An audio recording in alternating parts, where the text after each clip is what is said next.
Usually it's just hardcore, about 30 of us there who were there every game, like.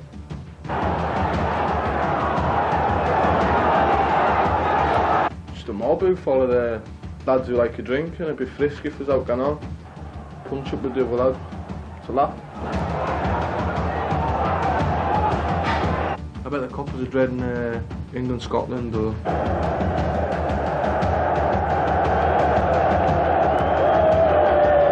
I see me getting locked up against Scotland.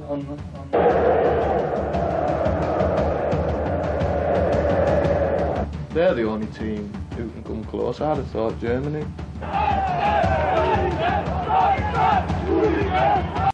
Is it?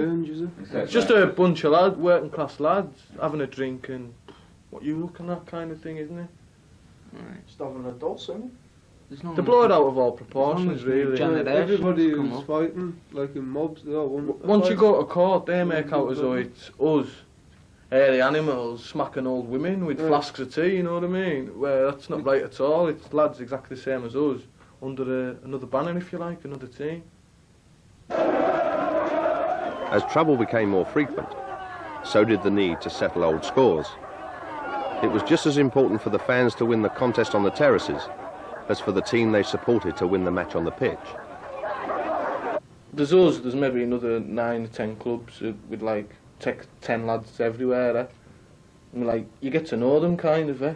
You go in a pub round the ground, you see like Lee and that from Oldham or a few lads from Darlington or whatever who you've been away with before, eh?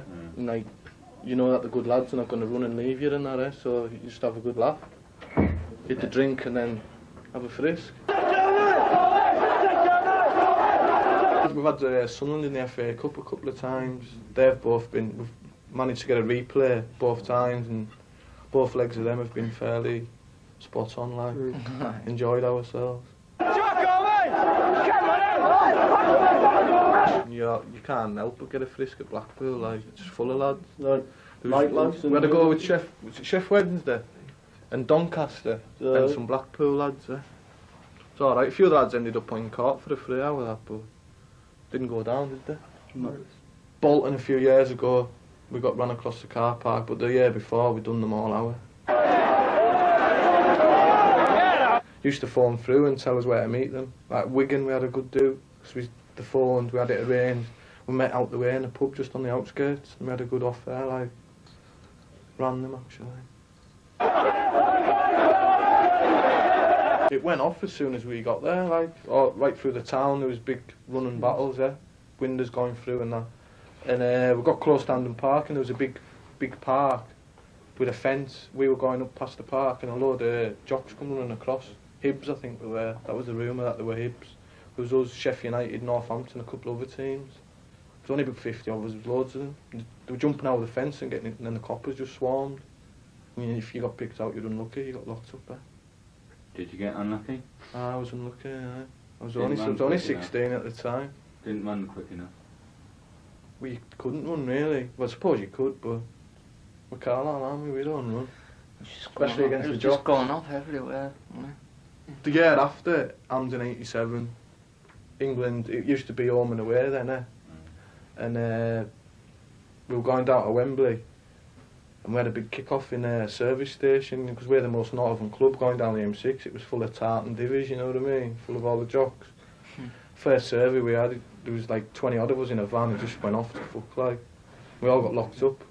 Well, there was 9 of us, I think, eventually that went to jail, and there was over 20 years dished out, like. I got 2.5 years, I was only 17.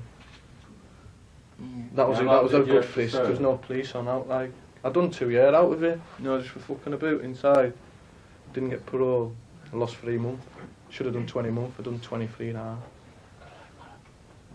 No, that was a good day. Against Sunderland. Some of them are really bad. Last season when we were walking down Warwick Road, like towards the ground, right into you. there was 2 coppers walking behind us, kicking our feet and that, so we turned around and said something to them so they could lock us up. So like, we had to go around the back streets. Season, when we were doing well, we had a few lads going away and that, and the police were always one step ahead of us. We didn't have a clue who it was. When we went to Wembley for that cup, we went to Southend for the night, and we kept it to ourselves kind of thing. As soon as we pulled into Southend off the motorway, there was 2 Mounties waiting, the place was full of coppers. All stressed out. There's a local cop around here, he's on the football intelligence crack, and he's a total Wonka. once it goes off, he's right in going off his head. He's like Thug off that programme. What was that programme? Police programme? Thug, he was like Thug, wasn't he?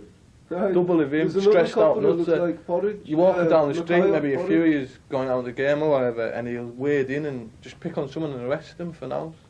Start going off his head and shaking them about. Pure clown. We were in a pub called The Crown, and Wigan had got into the town centre without getting sussed by the police. They were in a pub called Mary's Chambers. There was a police van full of coppers outside Mary's Chambers and one outside The Crown. So we thought, we knew they were there and they knew we were there, so we're like on leashes kind of thing, but we knew the police. All of a sudden the police disappeared. You know what I mean? So thickies, we all marched up, come on, it went off. But in the back of my mind I was thinking, they knew we were there, they knew what had happened. There has to be a camera on it, like, and I was expecting my door coming in 2 weeks later, but no, it happened. I couldn't believe it. You know, they had us both pinned, they knew where we were, then they disappeared. And I thought, any major stitch game. up, you know what I mean? But now it comes. Nearly every town in Britain has its own version of Paul Dodd. 25, unemployed, father of a small baby living with his fiancée in a small council house, and hero worshipped by his followers in the Border City firm, following Carlisle United. On a bad day they can raise 30, on a good day 150. 27 of the firm are currently banned from football grounds, but still they live for when Saturday comes. Or they surface for Euro 96.